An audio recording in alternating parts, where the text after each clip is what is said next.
I gripped the steering wheel, watching the frost crawl slowly across the inside of the windshield.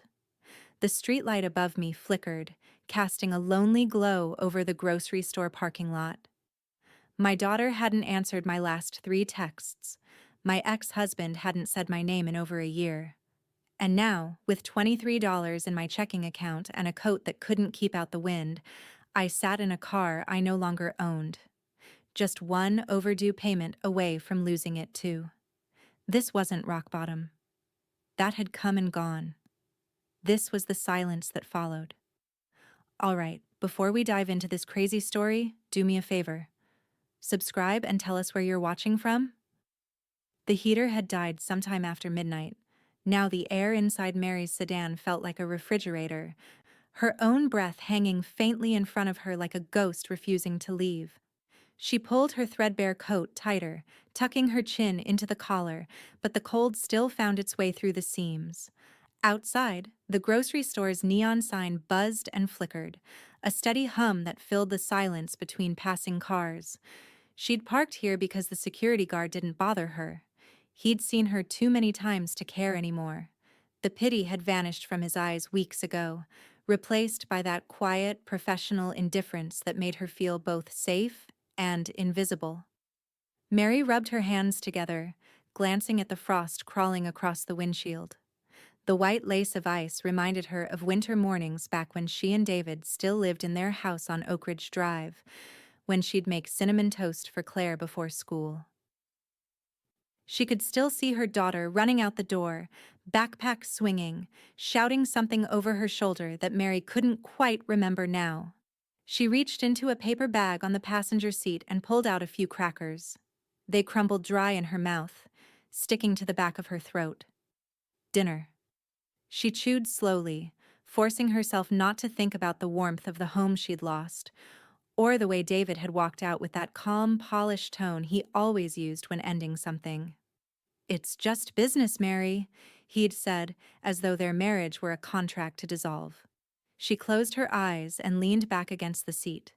The car creaked under her weight. Outside, the parking lot glowed with the blue tint of distant streetlights. People came and went, couples holding grocery bags, a teenager pushing a cart. A mother corralling 2 kids in coats twice their size. No one looked at her. That was the worst part. The world had learned to look past her. A man parked a few spaces over and stepped out, shaking the rain from his coat. He noticed her for a split second, then lowered his gaze and hurried toward the store. Shame burned her chest. She wasn't doing anything wrong, but it felt like she was trespassing on other people's normal lives. Her fingers drifted over the steering wheel, rough and cracked from the cold. She thought about turning the ignition, pretending she was just resting before a drive, but the tank was nearly empty, and every drop mattered. She had $43 left. Enough for gas or food. Not both. In the passenger mirror, her reflection looked older than she remembered. The streetlight carved deep lines under her eyes. When had she started looking like this? Like someone whose story had already ended. She took a shaky breath and stared out at the edge of the lot where the cracked asphalt met the snow. A grocery cart lay on its side, one wheel still spinning lazily in the wind. The sound reminded her of a clock. Time moving on. Somewhere far off, a train wailed through the city, and Mary's eyes filled before she could stop it. She pressed her sleeve to her face, but the tears came anyway. Quiet, hot, unwelcome. It wasn't just the cold. It was everything. The eviction notice. The silence from Claire. The way David's voice still echoed when she tried to sleep. For a moment, she almost opened the door, stepped out into the freezing night just to feel something solid under her feet. But the cold out there was merciless. And in here, at least, she had the illusion of walls. She sank lower into the seat, pulling the coat over her knees. From the back seat, she grabbed her worn tote and pulled out a folded photograph, her and Claire at the lake years ago. Her daughter's smile was wide, all sunlight and confidence. Mary traced the edge of the photo with her thumb. "I did my best," she whispered, though there was no one to hear it. A gust of wind shook the car, startling her. Somewhere nearby, a bottle rolled across the pavement, clinking softly against a curb. The sound broke the silence like a warning. She blinked, staring at the empty lot beyond her windshield, the flicker of the grocery sign casting sharp shadows. "This can't be the rest of my life," she said aloud, voice hoarse but steady. The words hung in the air, heavier than the frost, heavier than the years behind her. For the first time in weeks, the thought didn't just feel like despair, it felt like a line drawn in the snow. Outside, the automatic doors of the grocery store hissed open, spilling light onto the pavement. Somewhere deep inside her chest, a small, stubborn ember of resolve began to glow. She didn't know how or when, but she knew she wouldn't be here forever. And as the first flakes of snow began to fall against the windshield, Mary Thompson lifted her eyes toward the skyline beyond the parking lot, where the city lights shimmered like unreachable stars, and whispered, almost to herself, "Something's got to change." By late morning, the cold had turned mean, the kind that bit through gloves and laughed at scarves. Mary's sedan coughed once before starting, the engine grumbling like it resented the effort. She drove through the slush-coated streets toward St. Luke's Community Center, an old brick building on the south side with faded murals and a crooked sign that still managed to spell hope in flaking blue paint. Inside, warmth and noise greeted her at once. The smell of tomato soup and burnt coffee filled the air, tangled with the hum of tired conversation. Steam clung to the windows, blurring the view of the gray city beyond. Volunteers moved briskly behind long metal counters, ladling stew, stacking trays, scraping pans. Mary slipped on her apron, tying it with practiced hands. "Morning, sweetheart," called Janice from across the room. Her voice carried the no-nonsense cheer of someone who'd seen worse and refused to let it show. "You look more tired than the guests today." Mary forced a smile. "Guess I need stronger coffee." Janice laughed, shaking her head. "What you need is a weekend at a spa, or a month, or hell, a new life." Mary didn't answer that. She just reached for a ladle and started filling bowls. One scoop after another, the rhythm soothed her. A small act of order in a world that had spun out of her control. The line of guests shuffled forward, their faces a mix of gratitude and fatigue. "Bless you," murmured an older man with a torn coat. "Stay warm," Mary replied automatically. Her smile felt real for half a second. The clang of metal trays echoed through the hall, punctuated by the hiss of the coffee urn and bursts of low laughter from the far tables. Near the back, a young mother guided her little girl through the line. The child couldn't have been more than 8. Her mittens were mismatched, one pink and one gray. When they reached Mary, the girl looked up shyly. "Thank you," she said, clutching her bowl with both hands. Mary hesitated, then reached into her apron pocket and pulled out a wrapped cookie, one of the extras the volunteers kept aside for kids. "Here," she said softly. "A little something sweet." The girl's eyes lit up. "You're nice," she said simply, then skipped off toward a table. Mary watched her go, the words lingering longer than they should have. "You're nice." When was the last time anyone had said that to her without irony or obligation? For a moment, the heaviness in her chest eased.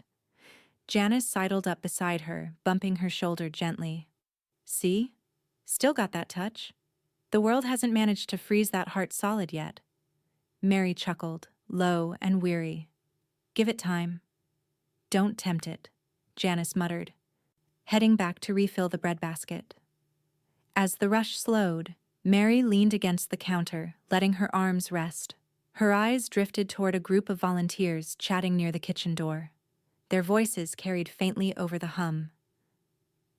"If I'd just taken that chance years ago," one said, shaking her head. "Missed opportunities, man. You blink, and they're gone. Mary looked away quickly, as though caught eavesdropping, but the words landed deep. Opportunities missed. That phrase felt like her own life written in 2 words. She thought of the job she'd turned down after the divorce. Too tired, too ashamed. Of the way she'd stopped returning friends' calls because she couldn't bear their pity. Of the countless times she'd chosen silence over standing up for herself. Each moment, small and harmless on its own, had led here. To the parking lot, to this apron, to this quiet survival. The thought scraped against her ribs like broken glass. "Mary, you okay?" Janice's voice cut in. She blinked. "Yeah, just thinking." Janice eyed her for a beat, then nodded. "Don't think too hard. It's bad for your health." When the last tray was washed and the lights dimmed to half, Mary untied her apron and hung it on the hook by the door. The warmth of the kitchen clung to her clothes as she stepped outside. The cold slapped her instantly, sharp and uninviting. Snow flurries drifted through the air, swirling beneath the yellow glow of a flickering streetlight. Her car waited across the street, the same cracked windshield catching the reflection of the diner sign next door. She stood for a long moment, watching her breath disappear into the dark. Somewhere behind her, laughter echoed faintly from inside the center, Janice's voice probably, telling another volunteer she'd won the lottery of patience. Mary smiled without humor. Patience. She had that in abundance. What she didn't have anymore was time to waste it. As she reached for the car door, the streetlight above her buzzed and sputtered, then flickered out completely, plunging the lot into shadow. Mary froze, hand hovering over the handle. The sudden darkness felt like a warning, or maybe a dare. The cold gnawed at her bones, but she didn't move. Somewhere deep in the silence, the echo of that conversation replayed in her head. Missed opportunities. She drew a slow breath, the kind you take when something inside you shifts, almost imperceptibly. "Not anymore," she murmured, before sliding into the driver's seat. The light overhead flickered back to life, sputtering weakly, as if the world had heard her. The next morning arrived without sunlight, just a dull gray sky pressing low over the city. Mary woke stiff in the driver's seat, the car windows filmed with condensation. Her back ached, her hands numb from clutching her coat through the night. She blinked, disoriented for a moment, then sighed as memory settled like frost. Same car, same lot, different day. Her stomach growled. She found a half-empty thermos on the floor and took a sip of yesterday's coffee. Cold, bitter, but still coffee. She rubbed her eyes and glanced across the street at St. Luke's, where a few volunteers were already unloading boxes of canned goods. The sight should have comforted her, but instead, it reminded her that another long day of quiet service awaited. When she stepped into the building, the familiar smell of soap and soup hit her. Janice was already there, bundled in a puffy jacket, counting inventory on a clipboard. "Well, if it isn't Miss Punctual," Janice said with a grin. "You live here now." "Practically," Mary said, hanging up her coat. Janice gave her a knowing look, the kind that saw past the joke. "You need to take a morning off sometime." Mary shrugged. "I'd just be sitting in my car." "Then sit somewhere with better coffee," Janice said, scrawling something on her list. Before Mary could answer, Janice reached into her pocket and pulled out a white envelope. "Oh, before I forget. This came in the mail here yesterday. It's got your name on it. I almost tossed it with the donation receipts." Mary frowned and wiped her hands on her apron before taking it. Her name, Mary Thompson, was written neatly in black ink. The return address made her freeze. Whitman and Associates, attorneys at law. Her pulse kicked. She turned the envelope over, saw it was sealed cleanly, and ran her thumb along the flap. She didn't know any lawyers. Not anymore. "Probably another charity notice," Janice said lightly, heading toward the pantry. Or maybe someone left you $1 million. Mary smiled faintly. Yeah, right. But as she slipped the envelope into her coat pocket, a small shiver of unease, or was it curiosity, ran through her. All morning, the envelope weighed on her like a stone. Every time she reached for something, she felt its crisp edge brush her fingers. By the time lunch rush ended, her imagination had already traveled through every possibility: debt collectors, mistaken identity, some leftover legal scrap from the divorce. When she finally took her break, she sat in the quiet corner near the supply closet, away from the clatter of dishes. The light overhead flickered slightly, buzzing like an insect. She pulled out the envelope and tore it open carefully. Inside was a single sheet of paper and a smaller envelope tucked behind it. The letterhead gleamed faintly under the fluorescent light. Re. The estate of Arthur Reynolds. Mary frowned. The name struck a faint, distant chord. Arthur Reynolds, her old neighbor, the quiet man with the silver hair who used to wave from his porch. He'd passed away last month, she remembered now, after a long illness. She scanned the rest of the letter. You are invited to attend a private consultation regarding the late Mr. Reynolds's estate at our offices downtown. Please contact Mr. Whitman at your earliest convenience. The smaller envelope contained a business card embossed with gold letters. Mary sat frozen, the letter trembling slightly in her hand. Arthur Reynolds had been kind, but distant. They'd exchanged small talk, holiday cards. She'd once helped him carry groceries when his hand was in a cast. That was years ago. Why would his lawyer be writing her? Janice's voice broke through the hum of her thoughts. Hey, you all right back there? You look like you saw a ghost. Mary folded the letter quickly, slipping it back into the envelope. Just something unexpected. Janice raised an eyebrow. Good unexpected or bad? I'm not sure yet. Janice smirked. Then it's probably good. The bad stuff never gives you time to think. Mary smiled, but it didn't reach her eyes. By the time the shift ended, the snow outside had thickened into lazy, steady flakes. She walked to her car, clutching the envelope in her gloved hand. The streetlight above flickered again, the same one from last night, its bulb buzzing defiantly against the wind. She slid into the driver's seat, turned the letter over once more, and whispered the name out loud. Arthur Reynolds. It sounded strange in her voice, like a door creaking open after years of silence. She looked out across the empty parking lot, the city lights faint beyond the curtain of falling snow. Maybe this was nothing. Maybe it was everything. Her fingers tightened on the wheel. Tomorrow, she decided she'd find out. The city looked different from behind a windshield she didn't belong in. Morning light glazed the glass towers of downtown Chicago, turning them into cold monoliths of mirrored steel. Mary's old sedan rattled between sleek black cars, her wipers squeaking against the sleet. She hadn't driven this far north in years, certainly not since the divorce hearings. Even the air here felt expensive, too sharp, too clean. She parked 2 blocks from the address on the letter, mostly because the parking garage fees were more than she could stand to see on a receipt, and walked the rest of the way. The snow had hardened overnight, crunching under her boots. When she reached the building, she stopped and tilted her head back. Whitman and Associates towered above her in dark glass and marble, the name engraved in brushed steel across the entrance. People in long coats and polished shoes swept past her without a glance, their reflections ghosting across the glass doors.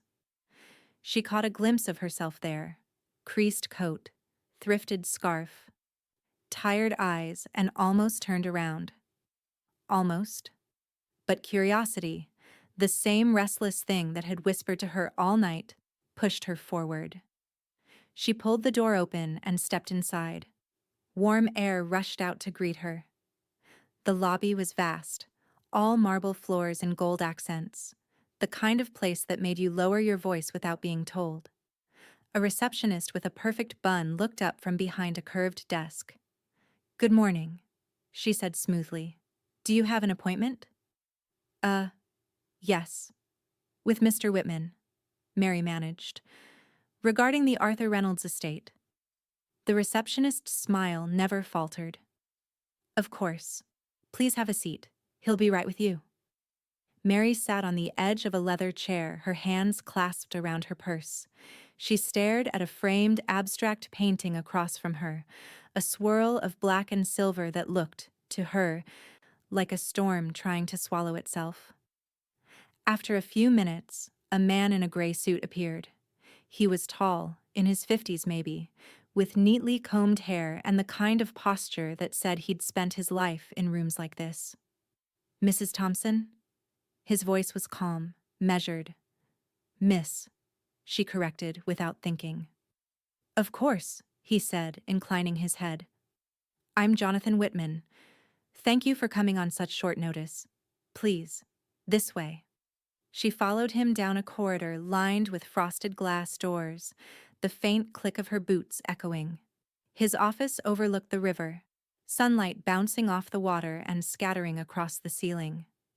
Everything in the room gleamed: his desk, the polished wood shelves, the crystal water pitcher on the side table. "Would you like some coffee?" he asked as she sat down. "No, thank you," she said. Her voice sounded too small in the big room. He nodded, adjusted his glasses, and opened a thin leather folder on the desk. "You're here regarding the late Mr. Arthur Reynolds. I understand this may come as a surprise." "That's an understatement," she murmured. Whitman smiled faintly.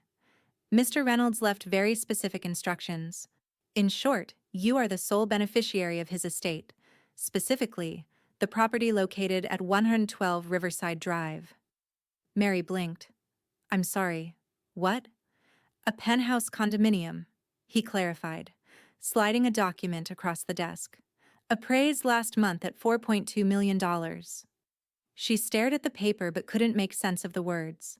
They swam, blurred, as if the room itself had tilted. "There must be a mistake," she said quietly. "Arthur barely knew me. I mean, we were neighbors years ago, but—" "I assure you," Whitman said gently. "Mr. Reynolds was quite clear in his instructions." He turned another page. An official will, neatly typed, sealed, signed. Her name stood out in black ink. Mary Thompson. "I don't understand," she whispered. "Mr. Reynolds described you as a woman of quiet kindness and integrity. He stated that you once assisted him during a difficult period. He wanted his estate to go to someone who reminded him of what decency looked like." Mary sat back, her throat tight. She remembered the day Arthur had dropped his groceries in the rain, and she'd helped him gather them.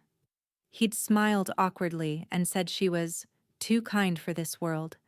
She hadn't thought of it since. Now that single moment stood before her, transformed into something incomprehensible. Whitman reached into a drawer and withdrew a small velvet pouch and a folded document. He set them on the desk between them. "These are the keys and the property deed. You're officially the owner, effective immediately." Mary stared at them, afraid to touch either. "This must be a mistake," she said again, her voice breaking. "People don't just leave strangers' penthouses." Whitman folded his hands. "Arthur Reynolds rarely made mistakes, Miss Thompson." Silence settled over the room, thick and electric. Outside, the river shimmered with cold sunlight, the city alive and oblivious. Mary finally reached out, her fingers brushing the keys. They felt heavy, real. The metal chilled her skin, and she couldn't tell if she was trembling from the cold or from something deeper. "I don't know what to say," she whispered. Whitman's gaze softened. "You don't have to say anything. Just accept it." Mary swallowed hard. For the first time in years, she couldn't find a single word. From the window behind Whitman, the skyline stretched endless, sharp, unreachable, glittering. And for the first time, She realized she might be standing on the edge of her own story, not someone else's. The key turned with a soft click that seemed to echo louder than it should have. Mary hesitated on the threshold, her hand still on the brass handle, her breath catching in her chest. For a long moment she didn't move. She simply stood there, framed in the doorway of a life she couldn't possibly belong to. The penthouse greeted her with silence, vast, clean, expectant. The only sound was the faint hum of the city far below, 1,000 car horns and wind gusts muffled by glass and distance. She stepped forward. The door shut softly behind her, sealing out the world she'd known. Marble floors stretched out beneath her feet, cool and luminous, patterned like frozen clouds. The entryway opened into a living space that looked like something from a magazine. High ceilings, sleek furniture, and a wall of glass revealing Chicago's skyline in all its glittering, impossible beauty. The city shimmered against the night sky, the river cutting through it like a silver blade. Mary didn't breathe for a few seconds. Her mind refused to reconcile what she was seeing with where she had been only a day ago, sleeping in her car, wrapped in an old coat that still smelled faintly of soup kitchen detergent. Now, the air smelled of cedar and faint lavender. The heat hummed gently, wrapping her in warmth. She took a step forward, then another, her boots leaving faint wet prints on the marble. She didn't dare take them off. Her reflection followed her in the dark window, small, hesitant, out of place. "Arthur," she whispered, almost to herself. The name filled the still air, and for a heartbeat she half expected an answer. She wandered deeper into the penthouse, touching nothing, her eyes catching on every detail. A piano sat near the window, its polished surface reflecting the skyline. A shelf of hardcover books lined one wall. History, poetry, art. There were fresh flowers in a vase on the kitchen counter, pale lilies already beginning to open. It felt alive, like someone had just stepped out of the room and would return at any moment. Her throat tightened. She trailed her fingers along the smooth edge of a countertop, then stopped when she saw a small envelope propped against a crystal bowl on the dining table. Her name was written in the same familiar handwriting she'd seen on the will. Mary's pulse quickened. She picked it up carefully, afraid her hands might smudge the ink. Inside was a single sheet of thick paper, folded neatly. "Mary. For kindness, not blood, you showed it when no one was looking. That's rarer than wealth, rarer than family. This place is yours because decency deserves a home too. Arthur." Her breath hitched halfway through the words. She pressed the letter to her chest, eyes burning. Kindness, not blood. The phrase cut through her disbelief, slicing through years of quiet humiliation, of being looked at like she didn't matter. Someone had seen her, not for what she'd lost, but for what she'd quietly kept intact. A laugh escaped her, soft and shaky, tangled with a sob. She wiped her face, but the tears kept coming anyway. She drifted toward the window again, drawn to the light outside. Chicago sprawled endlessly before her, every street a thread of gold and red. From up here, the grocery store parking lots, the soup kitchen, even the cold seemed like another world entirely. "Last night a parking lot," she whispered. "Now this." Her reflection in the glass blurred with tears. For once she didn't look invisible. She looked real. Mary wandered from room to room, past a kitchen that gleamed like silver, a library with a fireplace waiting to be lit, and a bedroom with sheets that looked untouched. Every inch of it whispered Arthur's quiet taste, classic, restrained, thoughtful. She stopped in front of a velvet couch and ran her hand across the fabric. It felt soft as breath, warmer than anything she'd owned in years. Her knees weakened, and before she realized it, she'd sunk down, clutching Arthur's letter in both hands. The weight of everything, loss, disbelief, Gratitude crashed over her in waves. The world that had forgotten her name had suddenly handed it back, etched on deeds and keys and marble walls. For the first time in years, she didn't feel small. She felt overwhelmed, yes, but also anchored, grounded in something she hadn't known she was allowed to have: dignity. Outside, a snow flurry drifted past the window, swirling in the light of the skyscrapers. The city didn't notice her tears, but maybe it didn't need to. She looked up at the ceiling, took a shaky breath, and let herself whisper the only thing that felt true. "Thank you, Arthur."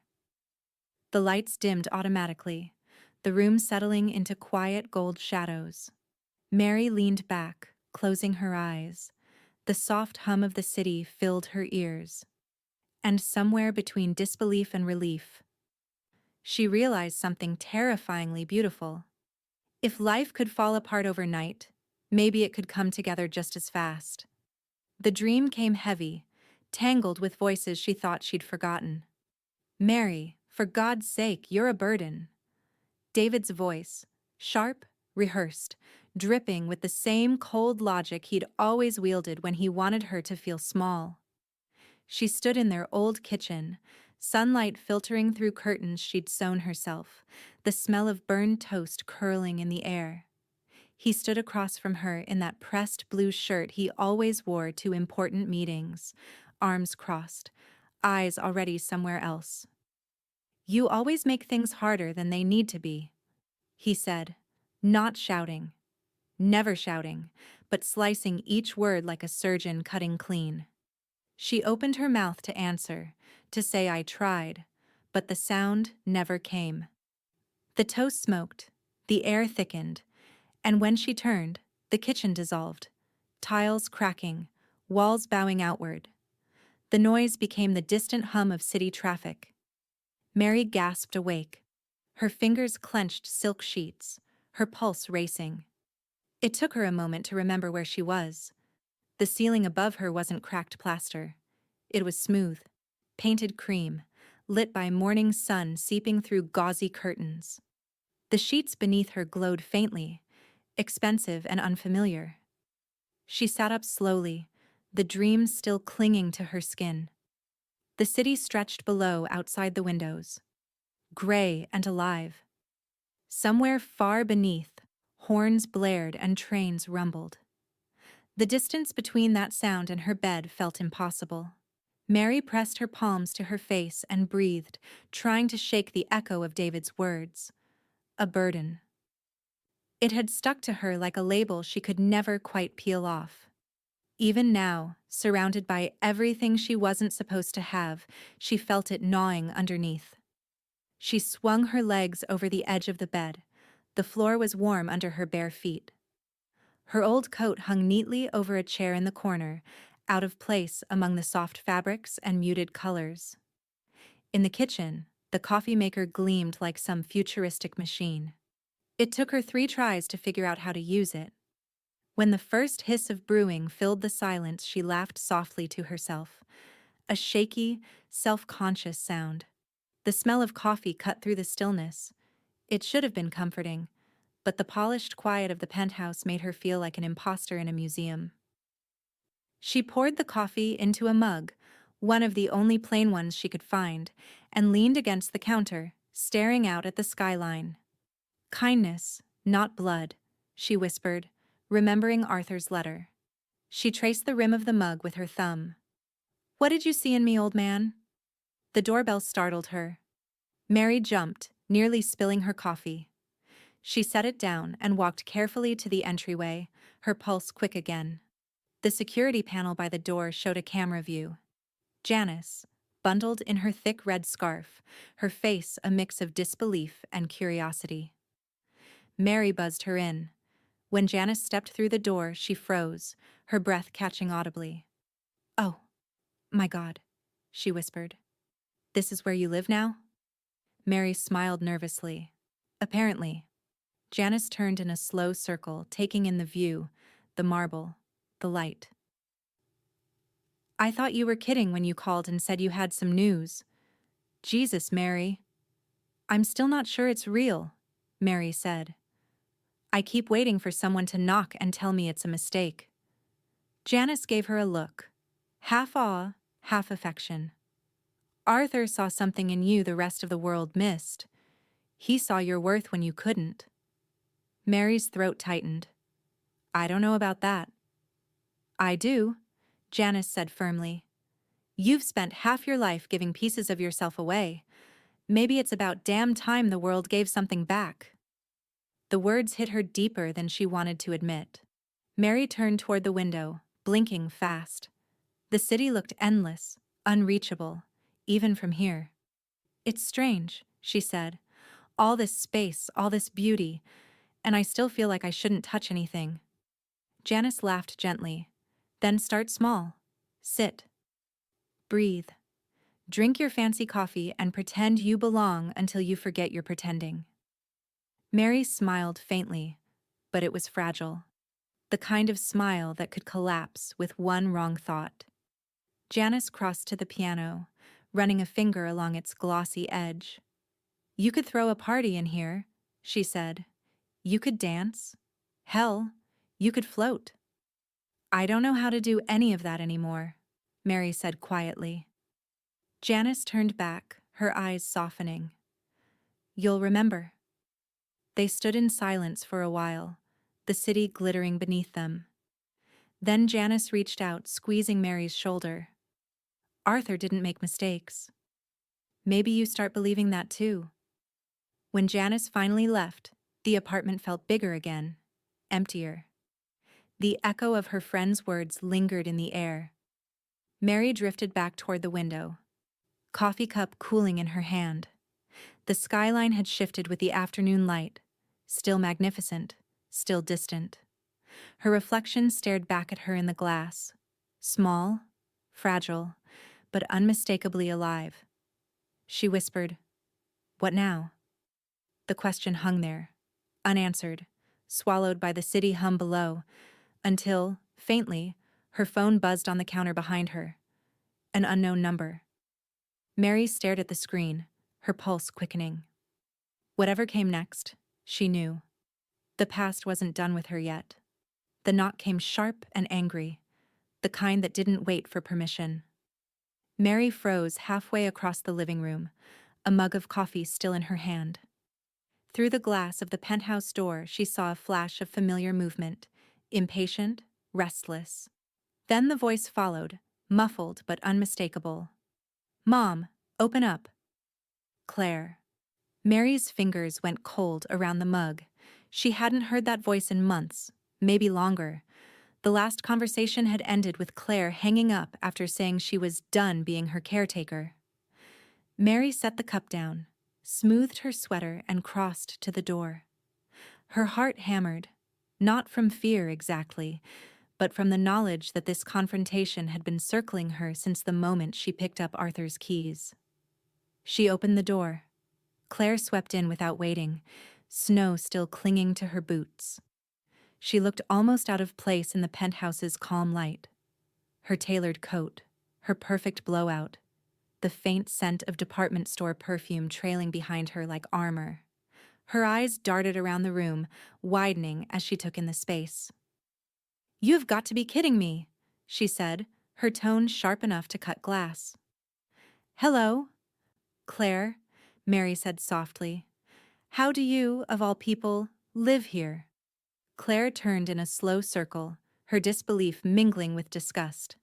"A penthouse? On Riverside? What is this? Some charity program for sad divorcees?" Mary took a steadying breath. "It was left to me." "Left to you?" Claire let out a humorless laugh. "By who? Some saint who pitied you." "Arthur Reynolds," Mary said, her voice quiet but firm. Claire blinked, frowning. "The old man from the neighborhood? That's impossible. You barely knew him." Mary gestured toward the folder on the dining table, the one with Whitman's embossed letterhead. "It's all there. The will, the deed." His lawyer explained everything. Claire walked over, snatched the folder, and flipped it open. Her eyes moved over the papers, her jaw tightening. This, this doesn't make sense. It surprised me, too, Mary admitted. But it's legitimate. Claire's lip curled. You manipulated him, didn't you? You must have. You probably played the helpless act, the poor, abandoned wife routine. God, Mom, I can't believe you. Mary flinched, but she didn't look away. I didn't ask for any of this, Claire. Then why would he leave you a penthouse? He had a family somewhere, someone who deserved it more than... She gestured around the room, furious. Than a woman who can't even keep a marriage together. The words hit like a slap, but Mary didn't let them stick. She picked up the teapot from the counter, hands steady despite the tremor underneath. You came all this way. Sit down. Have some tea. Claire stared at her, incredulous. You're offering me tea? Yes, Mary said simply, because yelling won't change what's written there. For a moment, the only sound was the whistle of the kettle. The city stretched out behind them, sunlight glinting off glass towers. Claire's reflection burned bright and angular in the window, next to her mother's smaller, stiller one. Finally, Claire's anger cracked into disbelief. You don't even look like you belong here, Mom. You're walking around in that same cardigan, like this is some rental. You don't know what to do with any of it.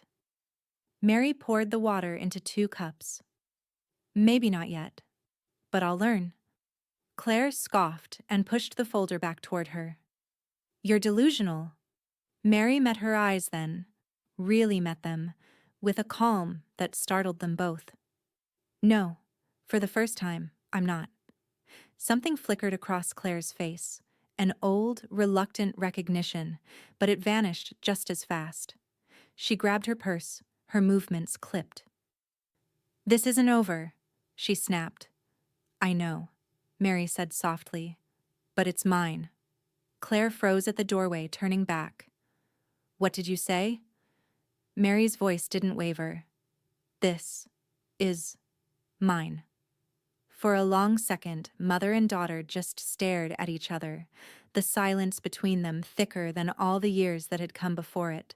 Then Claire's eyes hardened. She yanked the door open, the sound echoing through the high ceilings. The door slammed shut behind her, the vibration rattling through the walls. Mary stood motionless, her breath shaking. The cups on the counter trembled slightly from the impact, one nearly toppling. She pressed her palms flat against the marble, forcing herself to breathe. The apartment was quiet again, eerily so. The kind of quiet that let you hear your own heartbeat. She walked to the window, looking down at the endless sweep of the city below. The skyline glowed gold and cold in the fading afternoon light. Her reflection stared back, smaller but steadier now. Mary touched the glass lightly and whispered, This is mine.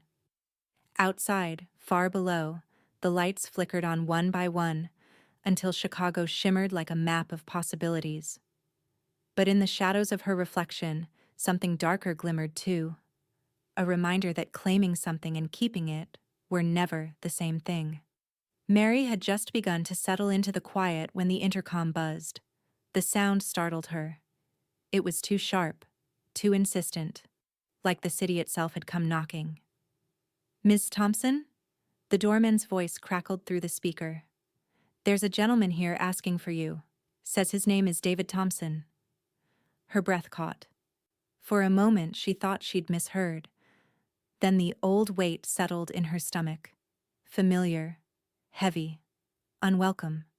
Send him up, she said before she could talk herself out of it. She stood in the living room, back straight, fingers laced together, watching the elevator lights climb floor by floor. The last time she'd seen her ex-husband, he'd been walking out of the courthouse with Claire on his arm and a lawyer smiling beside him. He hadn't looked back. When the elevator doors slid open, he stepped out like he still owned the room. David looked exactly the same, impeccably groomed, that tailored charcoal suit, the practiced half smile that never reached his eyes. Time had only polished him sharper. Well, he said, sweeping his gaze across the penthouse, I have to hand it to you, Mary. You've finally found your way to the top. David, she greeted, her tone even but cool. What brings you here? He walked in uninvited, as if habits died slower than people did. News travels fast, you know. Claire told me. Quite the fairy tale. Homeless to high-rise overnight. Mary's jaw tightened. I wasn't homeless. He raised an eyebrow. Parking lots aren't homes, dear. There it was. The old venom, dressed in charm. She crossed her arms, steadying herself. What do you want? I came to congratulate you, he said lightly, moving toward the window. Arthur Reynolds, wasn't it? I remember him. Old guy with the bad knees. Left you this place out of the blue. Remarkable stroke of luck. He said luck the same way some people said disease. Mary's voice stayed calm. Arthur left it because he wanted to. I'm sure he did, David said, studying his reflection in the glass. And I'm sure you didn't nudge things along, right? Her eyes narrowed. Don't do that. He turned, hands raised in mock surrender. Just business talk, that's all. You can't blame me for thinking practically. You've suddenly become a person of means. A penthouse, assets, attention. Maybe we can... He gave a small laugh. Work together. I've been in real estate consulting lately. You could use some advice on managing something like this. Mary stared at him, stunned. Not by the suggestion, but by how effortlessly he'd said it, as if years of betrayal could be scrubbed clean with a business pitch. Work together? She repeated. He smiled. Why not? We were a good team once. Mary let out a low, humorless laugh. You left me with nothing. Not a dime, not a word. You called me a liability to your future. David's smile faltered for a second. Then he shrugged, smooth again. People change. No, Mary said. You don't. For the first time, she felt taller than him, not by inches, but by something invisible and long overdue. She walked to the front door, opened it wide, and stood aside.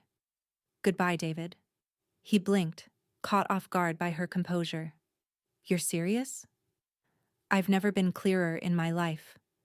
David's expression hardened. The charm slipped, his voice cooled. You think this will last, Mary? You have no idea what kind of upkeep, taxes, obligations. She smiled. I'll manage, I always do.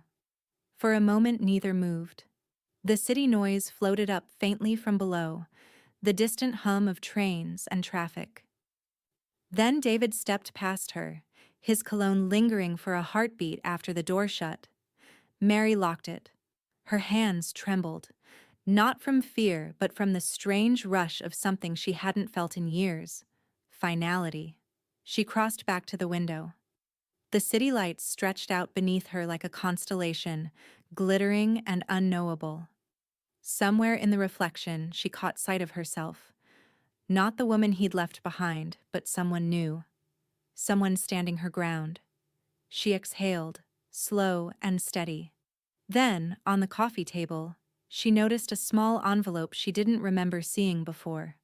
The same cream stationery, the same careful handwriting. From the office of Jonathan Whitman. Her pulse quickened. She tore it open and read, Please contact me at your earliest convenience. Mr. T. Reynolds's estate includes additional assets that require discussion. Mary lowered the letter, her heartbeat suddenly loud in the silence. The penthouse shimmered around her, impossibly vast, and, for the first time, filled not with disbelief, but with possibility. Arthur, she whispered, half in wonder, half in fear.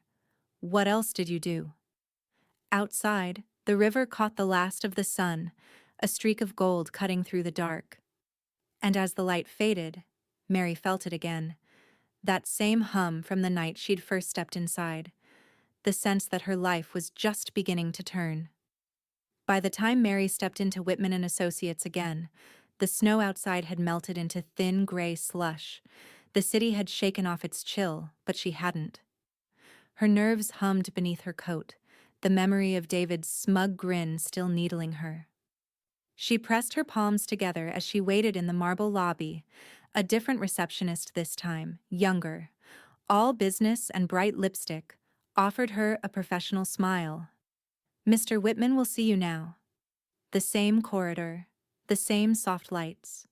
But this time, Mary's footsteps didn't sound hesitant. They sounded sure. Whitman stood as she entered. "Ms. Thompson," he greeted warmly. "Thank you for coming so promptly." "Your letter said there were additional assets?" she asked, taking a seat. Her voice was steady, but her pulse wasn't. Whitman nodded, removing his glasses and folding his hands. "Yes. It seems Mr. Reynolds's generosity extended far beyond the property you've already received." Mary frowned slightly. "Beyond the penthouse?" He smiled faintly. "Mr. Reynolds was a man of foresight. He established a trust fund tied to that property years ago. The penthouse is the trust's central holding, but it also generates dividends through several commercial investments. Quite successful ones, I might add." He turned a folder toward her. Figures lined the page, clean and dizzying. Zeros piled up like bricks in a wall. Mary blinked. I don't understand what I'm looking at." "In short," Whitman said gently, "you are the sole beneficiary of an ongoing trust valued at approximately $38 million. You'll receive an annual income of about $2 million after taxes and fees." Her breath left her in a single startled sound, half gasp, half laugh. "That can't be right. That can't—" "I assure you it's entirely legal and airtight," he said, sliding another paper across the desk. "Mr. Reynolds left detailed instructions. He wanted you to have not only the home but the stability to live freely, without fear of loss." Mary's fingers hovered above the page, as if touching it might break the spell. 38 million, she whispered. The number felt unreal in her mouth, like a foreign language. Whitman's tone softened. "He told me once, after drafting the documents, that he'd met very few people who were kind without expectation. He said you were one of them." Mary swallowed hard. "He barely knew me." "Perhaps," Whitman said, "but he knew what he saw. He told me you reminded him of his sister, the only person who ever stood by him when he lost everything. He said you carried yourself with quiet decency, even when life had been cruel. He wanted to make sure that kind of decency wasn't punished anymore." The words sank in, deep and slow, heavier than the figures on the page. Decency shouldn't be punished. Her throat tightened.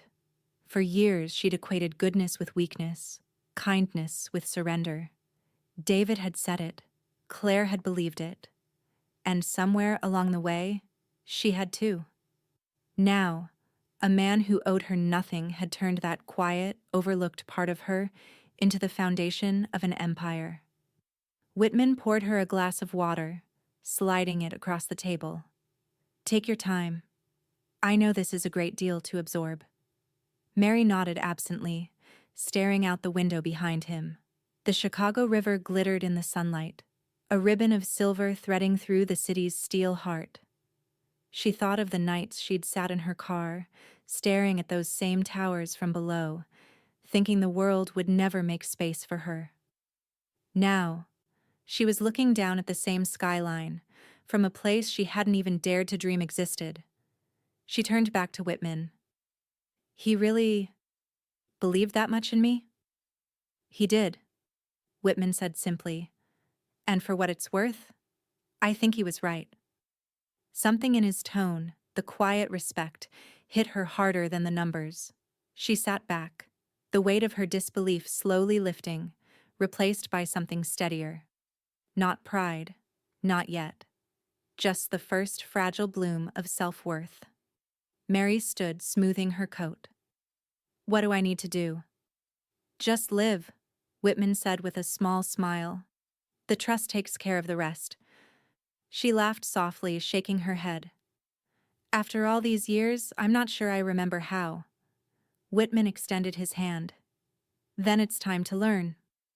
As she stepped back into the hallway, sunlight poured through the frosted windows, scattering gold across the marble floor. Her footsteps echoed differently now, not hesitant, not apologetic. Each one felt like a declaration.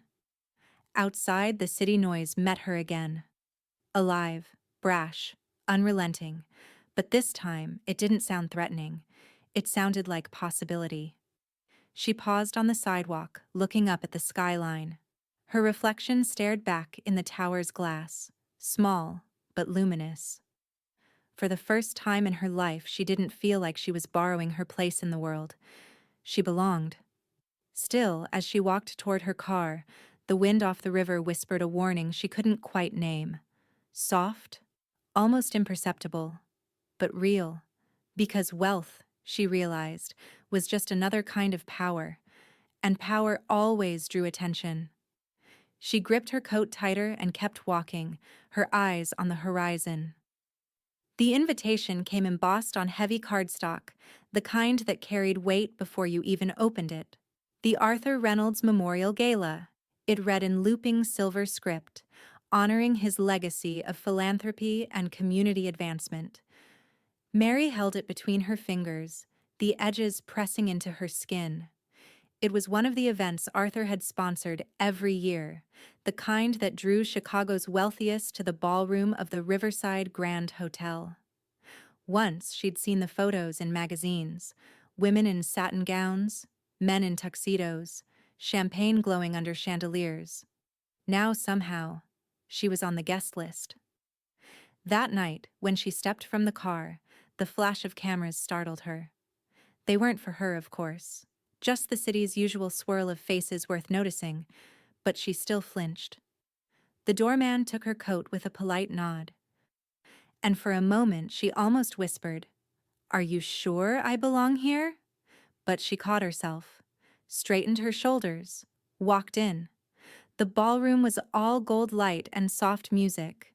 Crystal chandeliers threw constellations across polished floors. People moved like they were choreographed, clinking glasses, trading air kisses, laughing too loudly. "Mary Thompson!" She turned to see Jonathan Whitman waving her over, his expression warm but amused. "You made it." "I almost didn't," she admitted. "Thought I'd stick out." Whitman smiled. "Trust me, the only thing you'll stick out for tonight is doing the right thing." He led her to a circle of donors gathered near the stage. Their jewels glittered, their laughter low and practiced. Mary introduced herself quietly, and they nodded with polite interest until Whitman mentioned the size of her recent donation, $1 million, to St. Luke's Community Center. The group's reaction was immediate, a ripple of surprise, then admiration. "Mary Thompson," one of the women said, her tone shifting. "As in the Mary Thompson? The one Arthur Reynolds included in his will?" "I suppose so," Mary said. The woman smiled, the way people smile when they realize they've underestimated someone. "Arthur had remarkable judgment." Mary's cheeks warmed. He had a kind heart. As the night unfolded, she found herself moving through conversations she'd never imagined she'd be part of. Bankers, board members, museum patrons, all curious, some skeptical, all intrigued by the woman who'd gone from serving soup to signing checks. Across the room, she caught a flicker of blonde hair, a familiar posture. Claire. Mary's chest tightened. Her daughter stood near the champagne table, surrounded by a younger crowd, whispering animatedly. Claire's gaze flicked toward her mother, and Mary saw the look. Half disbelief, half something uglier. A man beside Claire said something that made her laugh, her voice sharp enough to cut through the music. Mary didn't need to hear the words to know. Rumors traveled faster than truth in rooms like this. Still, Mary didn't approach. She didn't defend. She didn't shrink. Instead, she touched the small silver brooch pinned at her shoulder. Her mother's. The clasp was slightly bent, the stone long since dulled, but it shone under the light like something defiant. She'd chosen it over the diamond necklace Whitman's assistant had suggested. It wasn't fashion, it was history. Hers. When the master of ceremonies announced her name, she stepped onto the stage, heart pounding. Tonight, the man said, we honor not just Arthur Reynolds, but those who carry on his work. Ms. Mary Thompson has made a generous contribution to continue his legacy of service. Applause filled the ballroom, loud, sincere. For a moment she couldn't move. Then she looked out across the crowd and saw Janice, standing near the back in a borrowed gown, eyes shining with pride. Mary found her voice. Arthur once told me kindness shouldn't go unrewarded, she said, but he was wrong about one thing. It doesn't need a reward. It just needs to be passed on. The room went quiet. Then came the applause again, stronger this time. Mary stepped down, her hands shaking, but her smile steady. Whitman met her near the edge of the crowd. You handled that beautifully, he said. I just told the truth, she said. Later, as the orchestra swelled and champagne glasses clinked, she stood by the window overlooking the river. The city lights shimmered below, reflected in her eyes. For the first time, she didn't feel like an outsider peering in. She was part of it. The rhythm, the pulse, the possibility. Behind her, Claire's laughter rose again, brittle and hollow. But when Mary glanced back, their eyes met only for a second before Claire looked away. The crowd shifted around them like tides, and Mary realized something deep and quiet inside her chest. She didn't need her daughter's approval anymore. The thought scared her, and freed her in equal measure.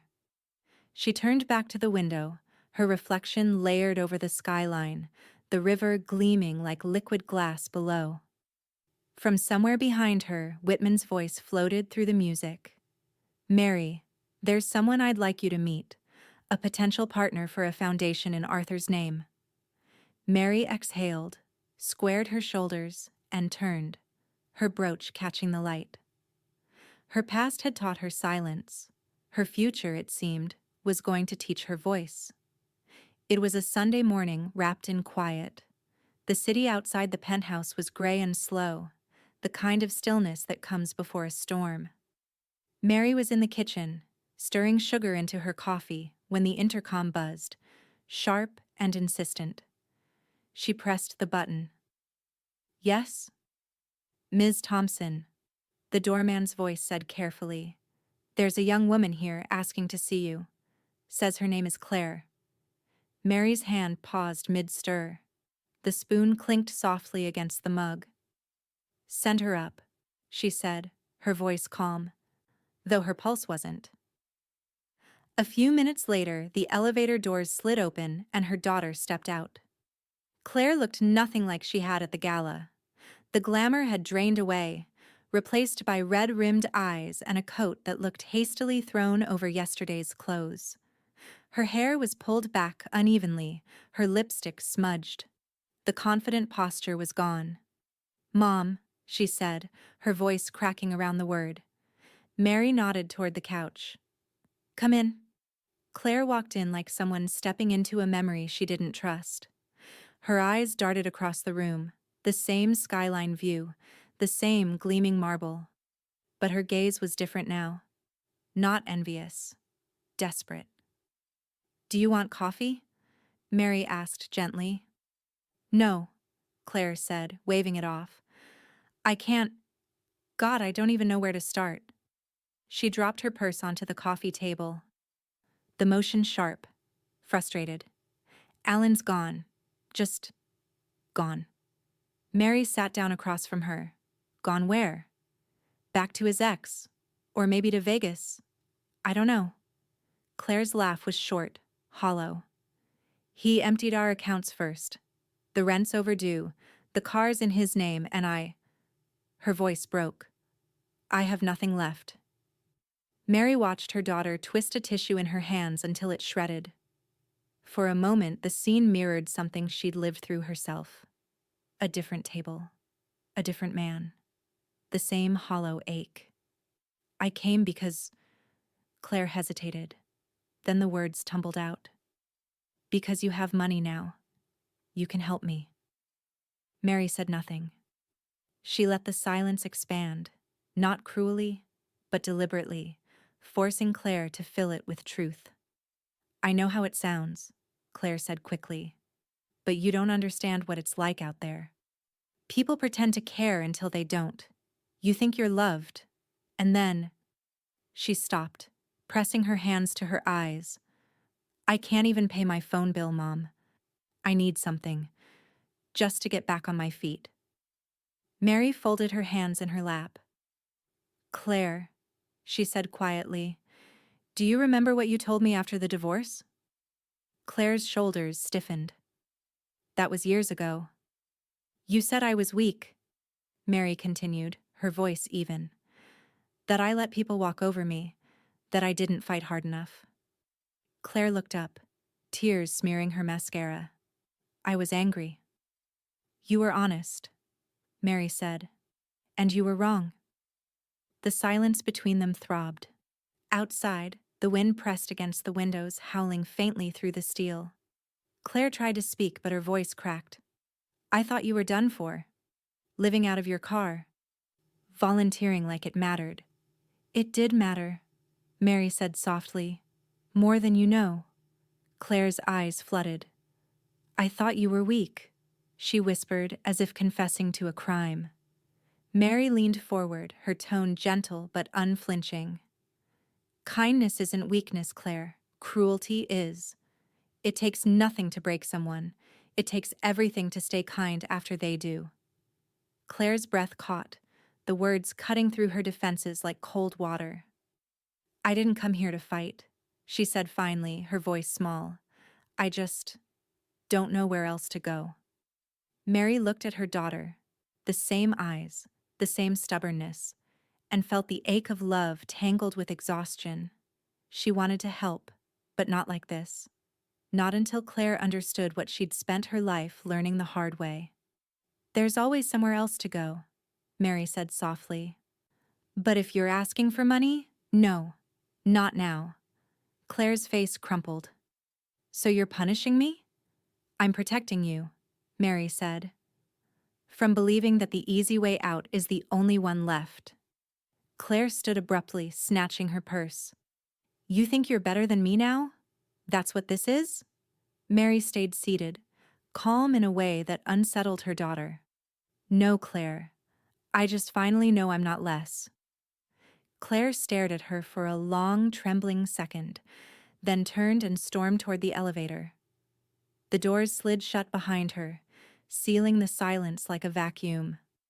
Mary sat there for a long time, staring at the faint smear of Claire's tears on the coffee table glass. Outside, the city moved on, indifferent, alive. She rose slowly, walked to the window, and looked out at the streets below. Somewhere down there, her daughter was walking alone. Mary pressed her hand to the cold glass, the skyline reflected in her eyes. Find your strength, she whispered. The world won't hand it to you. Then she turned away, her reflection still lingering on the window. A woman who had once been broken and now refused to bend. But as the city lights flickered in the distance, a shadow of unease crept over her. A sense that the story between mother and daughter wasn't finished yet. Not by a long shot.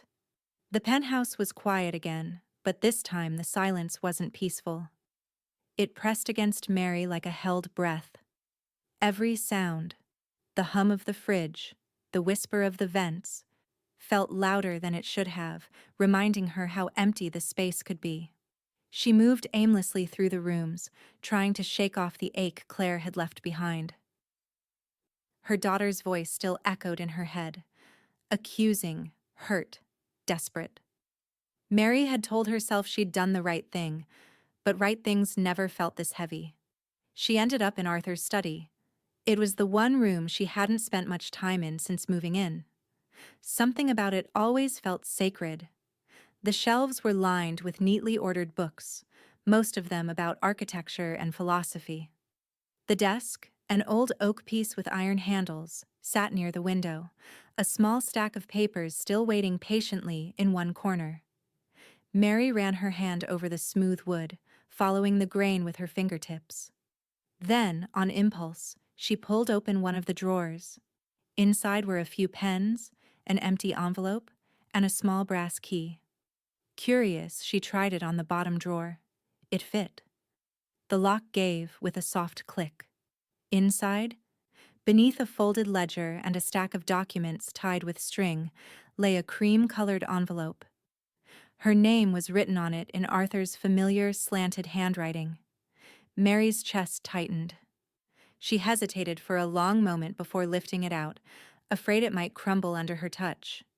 The paper was slightly yellowed, as though he'd written it long before his death and never intended to send it. She opened it carefully. Mary, if you're reading this, it means you've found your way here. And that makes me glad. There's something I never said aloud, mostly because I didn't know how. You reminded me of my sister Helen. She was the one person in my life who believed I could be more than the mistakes I'd made. You carry that same steadiness, quiet, but unbreakable. The day you helped me with those groceries, do you remember? You probably don't. It was raining, my hand was still healing from surgery, and you insisted on walking me to my door even though you were running late for work. You smiled the whole time. That's the thing, Mary. You smiled like the world hadn't beaten you yet. I never forgot that. This home, this trust, everything I've left behind, it isn't payment. It's gratitude. You reminded me that decency is not weakness, and that compassion survives even when fortune does not. Thank you for showing me that good people still exist. Arthur Reynolds. By the time she reached the end, Mary's hands were shaking. The words blurred as her eyes filled, the tears falling silently, one after another, onto the paper. She remembered that day. She had been running late, to a job interview she never got. She'd helped Arthur carry his groceries up 2 flights of stairs in the rain. He'd insisted on paying her back. She'd laughed and told him to save it for someone who needed it. That was the whole exchange, 10 minutes of her life, forgotten until now. And yet, for him, it had been enough. Enough to be remembered. Enough to change everything. Mary sank into the chair, pressing the letter against her chest. Her tears came freely now, not of grief, but of something deeper. Gratitude, humility. The realization that even the smallest kindness can echo through time in ways we never see coming. When she finally stood, the city outside had darkened, and the first lights of evening glittered across the glass. She found a frame in one of the closets, wiped the dust off the glass, and slid the letter inside. She hung it on the wall near the piano, beneath the window that overlooked the river. The paper caught the lamplight, the ink gleaming faintly like a heartbeat. The room, which had always felt like Arthur's, now felt shared, lived in, hers. Mary poured herself a glass of water, sat on the couch, and looked around. For the first time, the penthouse didn't feel like a stranger's kindness. It felt like home earned by the person she'd quietly been all along. "Thank you, Arthur," she whispered, her voice catching on the edge of emotion. "For seeing what I couldn't." Outside, thunder rolled faintly across the horizon, a low, steady rumble that rattled the windows. Mary turned her head toward the sound, unaware that it wasn't just weather brewing. Because in another part of the city, a lawyer she didn't know yet was filing the first motion of a legal contest. Claire Thompson fought the estate of Arthur Reynolds. The storm, it seemed, was only just beginning. The courtroom was smaller than Mary expected. No grand wooden chambers or echoing ceilings, just a paneled room smelling faintly of dust and old paper. A handful of spectators sat in the back, their whispers hushed as the bailiff called the session to order. Claire Thompson versus the estate of Arthur Reynolds. The words struck Mary like a stone. even though she'd seen them written on the summons weeks ago.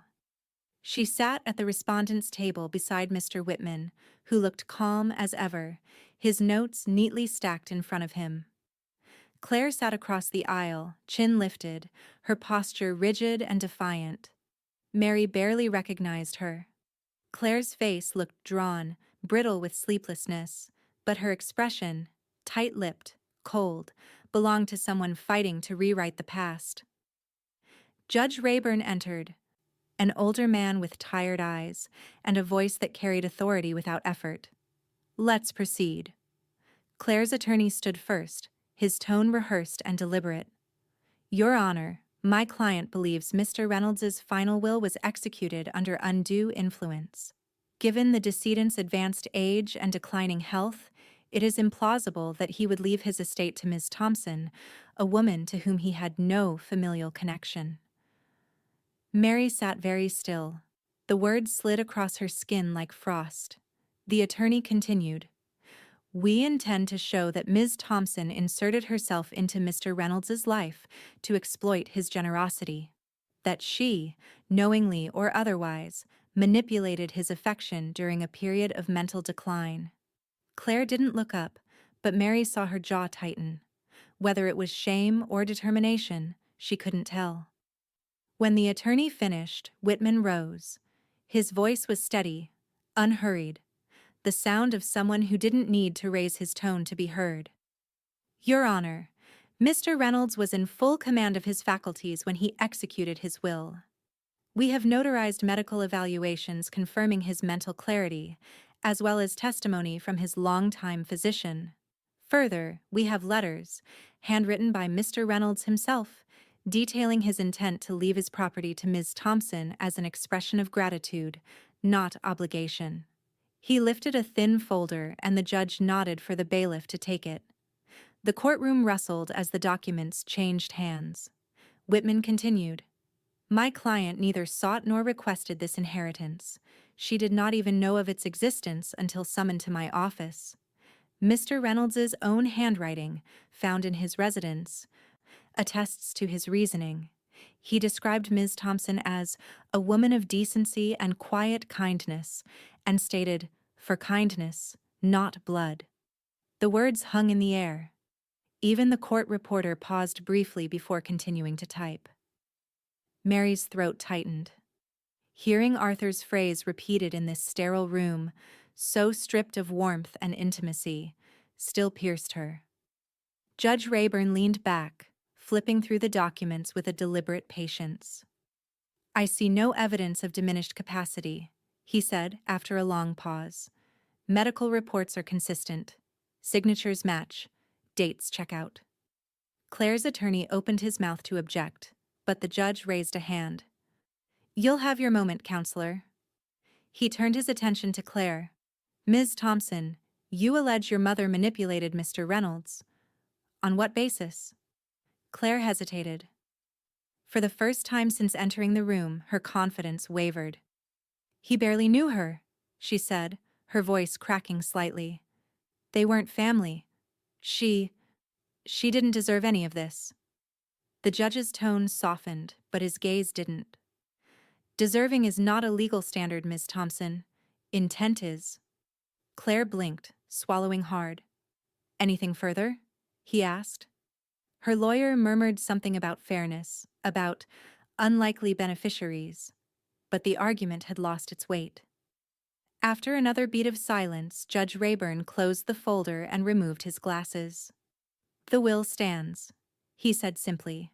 "All properties, assets, and trusts remain with Ms. Mary Thompson as stated by the decedent. This court sees no cause to invalidate or amend the document." Claire gasped softly, a sound halfway between disbelief and defeat. Her attorney touched her shoulder, but she shook him off. Mary didn't move. She just sat there, hands clasped, feeling something deep and old unravel inside her. Not triumph, not vindication, just release. The gavel struck once. "Court is adjourned." Whitman gathered his papers quietly. "It's over," he said. Mary nodded, her eyes still on the empty judge's bench. No, she said softly. It's settled. That's different. She stood, smoothing her coat, and turned to look at Claire. Her daughter's eyes met hers, shiny, defiant, wounded. For a heartbeat, Mary almost reached for her. But Claire turned away first, staring hard at the floor. Mary walked out without another word. Outside, the city air met her like a cold baptism. Wind whipped through her hair, tugging at her coat, but she didn't flinch. The noise of traffic, the rumble of the L in the distance, all of it sounded alive again. She lifted her face to the wind and let it sting her cheeks. It didn't feel like victory. It felt like freedom, raw and unfamiliar. The kind that makes you realize just how heavy your chains had been. Still, as she crossed the courthouse steps, she couldn't shake the quiet ache that followed the triumph. Somewhere behind her, Claire was still standing in that courtroom, learning the hardest truth a person could: that justice doesn't always heal. Mary walked on, her steps steady, her reflection catching briefly in the courthouse glass, a woman remade by loss, by kindness, by choice. And somewhere deep inside her, a whisper rose up. Not of Arthur or of Claire, but of herself. Keep going. The city glowed like spilled gold that evening, its lights flickering off the glass towers as dusk melted into night.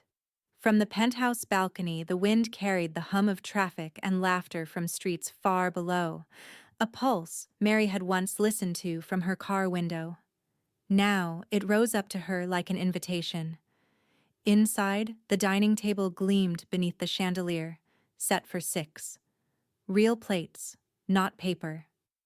Linen napkins folded into crisp triangles. A roast chicken sat at the center, surrounded by roasted vegetables and bowls of salad. The scent of garlic and butter filled the air, mingling with the faint notes of the piano in the corner that she'd finally dared to play again. Mary stepped back, looked at the table and smiled. For the first time, the space didn't feel too big. The elevator dinged. Then came laughter. Familiar. Rough-edged laughter that always found warmth in the coldest places. Janice stepped out first, her scarf crooked and her grin wide. Behind her came 2 volunteers from St. Luke's, Tom, the retired mailman with the booming laugh, and Rosa, who always hummed while she worked the soup line. They all stopped short in the entryway, eyes wide as they took in the marble floors and the endless view of the Chicago skyline. Holy! Janice caught herself. I mean, wow. Tom whistled low. You could fit the whole soup kitchen in here. Rosa's hand flew to her mouth. This doesn't even look real. Mary chuckled, suddenly shy. It's just a place, she said. Just a place? Janice shot her a look. Mary, this is heaven with an elevator. They set down the bags they'd brought, homemade rolls, a pie, and a bottle of cheap red wine Janice insisted would class up the joint. The tension melted quickly into chatter and laughter as they moved through the space, their awe giving way to comfort. Janice sank into one of the velvet chairs and sighed. You know, I was nervous coming up here. I thought it'd be all glass and cold air, but it feels warm. Mary smiled softly. It didn't at first. Not until now. Rosa leaned back, still gazing out the window. You sure you're not going to forget us little people? Mary laughed, pouring wine into mismatched glasses. You're the only people I don't want to forget. They raised their glasses, clinking them gently. To Arthur, Tom said. To Arthur, Mary echoed. Then, after a beat, and to kindness finding its way home, they ate, and for once, the penthouse sounded alive. Their voices filled the space that had so often been too quiet. Stories flowed as easily as the wine, Janice recounting her latest argument with the soup kitchen's new manager, Rosa teasing Tom about falling asleep mid-shift.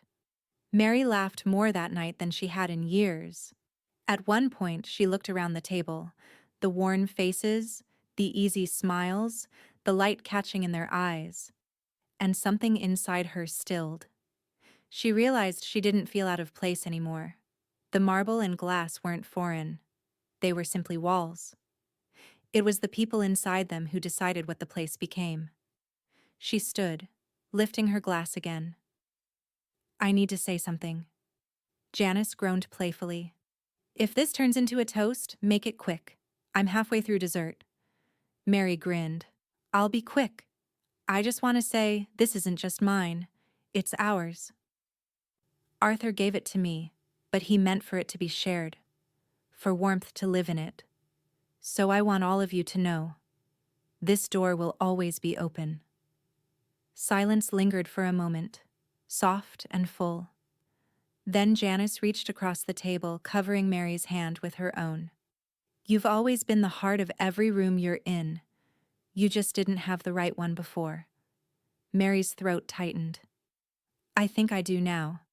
Laughter broke the quiet again, and music played faintly in the background. The sound of forks on plates, of stories overlapping, of friendship, real friendship, spilled through the penthouse.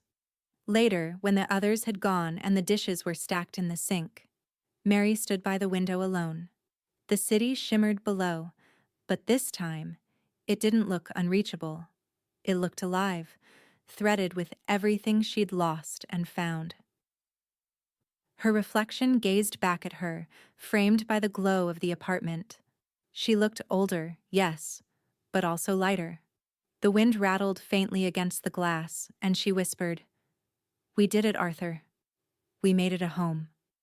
A faint warmth seemed to fill the air, like a quiet blessing, unspoken but understood. She turned off the lights, leaving the view to glow on its own. For the first time, she didn't feel alone in the dark. And yet, somewhere deep inside, she sensed this peace was fragile, like the stillness before dawn. Because every chapter of her life so far had taught her one truth. Even the calmest nights carry the whisper of change. The first light of morning spilled across the skyline, brushing the city in gold. Chicago was still waking. Horns faint in the distance, a train rumbling softly over the river. The lake glinting like glass at the horizon. Mary stood barefoot on the balcony, the hem of her robe fluttering against her ankles. The air was sharp, the kind that stung her cheeks and filled her lungs until it almost hurt. But she didn't step back inside. She wanted to feel it all. The wind, the chill, the pulse of the city below that had once forgotten her name. Steam curled from the mug in her hands. She sipped the coffee slowly, watching the sunlight creep between the towers and spill over the river. From up here, everything looked different. Smaller, softer. Even the streets that had once swallowed her whole. Behind her, the penthouse glowed with the soft warmth of dawn. The remnants of last night's dinner still lingered. A stack of plates waiting to be washed, a half-empty bottle of wine, a folded napkin left at Janice's place setting. The air still held the faint echo of laughter. Mary smiled. She set the mug down and leaned her hands on the railing, the metal cool beneath her palms. The city's hum rose up from below, a steady rhythm that matched her heartbeat. She closed her eyes. For a moment, the past flickered behind her eyelids. The flickering light of that grocery store parking lot. The breath that fogged her car windows. The crack of her voice when she whispered, "This can't be the rest of my life." It felt like someone else's story now. Distant. Faded. A memory that no longer owned her. Mary turned and walked back inside. On the piano, under the framed letter from Arthur, another copy of his note rested, creased at the edges from where she'd read it too many times. She picked it up carefully and returned to the balcony. The wind tugged at the page as she held it over the city, sunlight just beginning to catch the ink. She traced the words with her thumb. For kindness, not blood. "Thank you, Arthur," she whispered. Her voice didn't shake this time. She placed the letter on the railing, weighed down by the silver brooch she'd worn to the gala. The morning breeze fluttered its edges, lifting it gently, like the world itself was acknowledging it. For a long while she simply stood there. The city kept moving below, cabs changing lanes, joggers cutting through the park, delivery trucks humming toward their destinations. The rhythm of life, relentless and beautiful. She thought of the people still at St. Luke's, the soup kitchen opening its doors to another line of strangers who needed warmth. She thought of Janice, probably halfway through her first cup of burnt coffee, and Rosa humming as she prepped breakfast trays.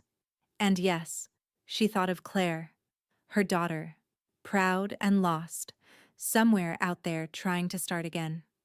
Mary didn't know what forgiveness would look like between them, but she knew it wasn't impossible. Time, she'd learned, had a way of softening the edges of pain. She took a deep breath of the cold air, steady and strong. The sunlight crept higher, washing over her face, flooding the balcony with warmth. The marble floors inside the penthouse glowed pale gold. The skyline shimmered, and the river below caught the morning light, scattering it like 1,000 tiny promises. Mary whispered, "This time I'm home." Her words drifted into the wind, carried over the city like a benediction. Inside, the light moved across the walls, touching the framed letter, the piano, the photographs she'd finally begun to hang. It lingered on her reflection in the window. Not the woman who'd lost everything, but the one who'd built something new from what remained. Mary stepped back inside and closed the balcony doors. The air inside was warm now, alive. She set the coffee mug on the counter, glanced once more toward the rising sun, and smiled. The city below kept shining. The day had begun, and so had she.